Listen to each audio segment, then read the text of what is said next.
Canto 18, Summary. After describing the organizing principle of the mountain, Virgil unpacks what love is and how it is shaped.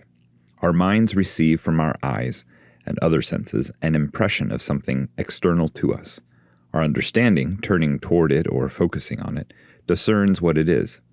If then the soul is inclined toward that thing or bends toward it, that inclination is love, and is sustained by means of the pleasure it gives us. Like fire burning upward, taking pleasure in being how it was created to be, the soul, made for pleasure in the best sense, enters into desire, which Virgil describes as a spiritual movement that never rests until its object is obtained. In this way, love is an orienting force. This inclination, or love, directs and gives motion to our wills that then desire the possession of the object perceived. The problem comes when we love something, even things that are good in themselves, in a disordered way. At this point, Virgil warns Dante that he, Virgil, can only go as far as human reason can see. Beyond that, the pilgrim will need to wait for Beatrice, for faith is needed to apprehend the whole picture. The following discourse on form, matter, and the orientation of the affections can be summarized succinctly in this way. There is a dominant love that drives everything we do, especially as it cultivates our powers of rational discernment. In this way, we become what we love most, as we take pleasure in that which supports this love and shun those things that contradict it. In closing, Virgil reiterates that human reason can understand this much, and that many philosophers have recognized this process. Beatrice, he says, will call this free will. Again, if Dante wants to know more, he must wait for her to explain. As they continue on the path, a group of souls come running past them, shouting out examples of zeal. Virgil calls out as they pass, asking if they can point the way forward. One tells the travelers to follow them as they run. It is a former abbot who answers, about whom next to nothing is known. He goes on to make a prophecy about one Alberto della Scala, whose illegitimate son will take over the abbacy when Alberto dies. After the abbot finishes his speech, Dante turns around to see another group of souls shouting out examples of sloth. When they are too far ahead to be seen or heard, the pilgrim falls asleep and begins to dream. Canto 18. The Slothful, the Nature of Love. The high teacher had set an end to his argument and was fixedly gazing in my face to see if I seemed content. And I, troubled again by a new thirst, kept silent on the outside, saying within, "Perhaps I ask too much and weigh him down." But that sincere father, himself aware of my timid will that would not open itself, speaking, gave me courage to speak. Whence I, "Master, my sight is so quickened in your light that I now clearly discern how your reasoning divides and describes. Therefore, I beseech you, dear sweet father, that you show me love, to which you bring back each good operation and its obverse." "Straighten to me," he said, "the piercing lights of your intellect, and I will make clear the flaw of the blind who make themselves guides. The soul that was made to readily love can be moved toward all things that are pleasing, as soon as pleasure stirs it to action. Your understanding draws from real beings an impression and unfolds it in you, so that it makes the soul turn round to it. And if, having turned, the soul bends toward it, that bending is love, and is natural, which through pleasure is bound anew in you. And then, as fire itself travels upward because of its form, which was born to rise there where it lasts longest in its matter, so the soul seized enters into desire, a spiritual movement that never rests until the thing loved makes the soul rejoice. Now it will be clear to you how much truth is hidden from the people who maintain each love is itself a laudable thing, perhaps because its matter always seems to be good, but not every seal is good, even if the wax itself may be good. Your words and my trailing understanding, I answered him, have revealed love to me, but this has made me more pregnant with doubt.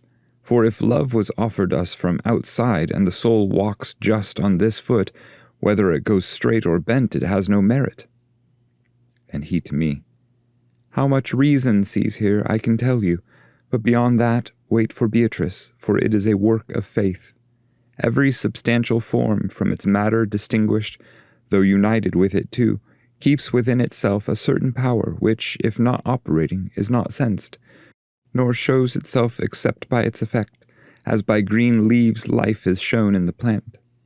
Therefore man does not know that place from which comes understanding of the first notions, nor affection for the first appetites, which are in you, just like a bee's instinct to produce honey, and that first desire admits no merit, neither praise nor blame. Now that all others might be joined to this, innate in you is the power that gives counsel, and must hold the gate of assent. This is the principle whence is taken the cause of merit in you, according as it accepts and sifts good and bad loves. Those who, reasoning, went to the bottom, became aware of this innate freedom. Therefore they left the world morality.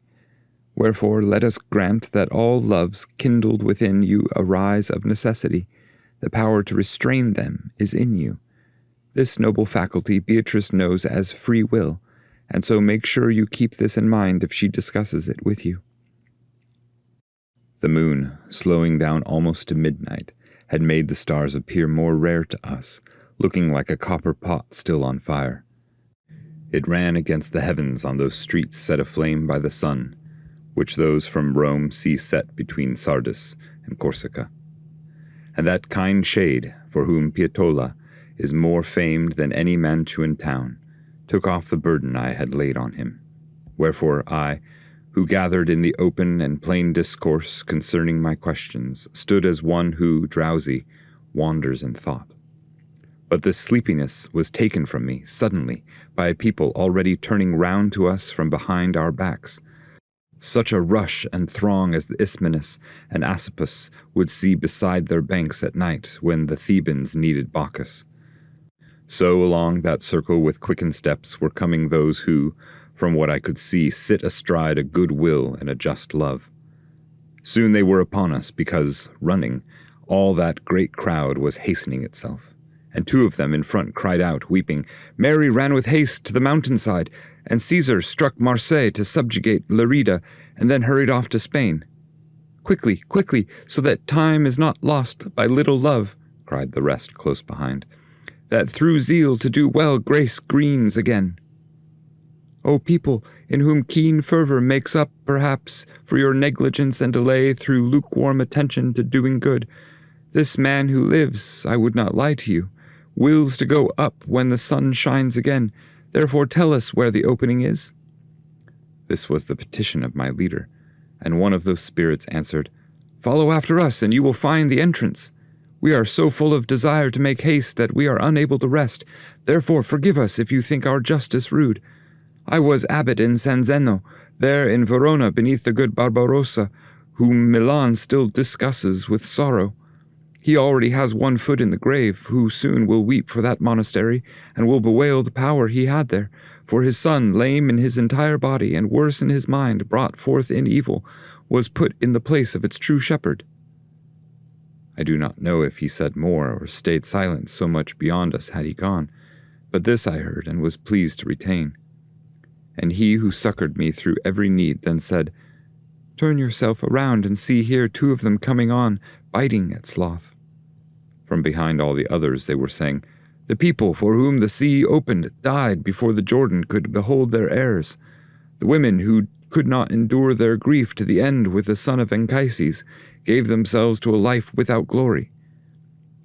Then when those shades had divided from us so much that they could no longer be seen, a new thought placed itself inside of me, from which more and diverse others were born.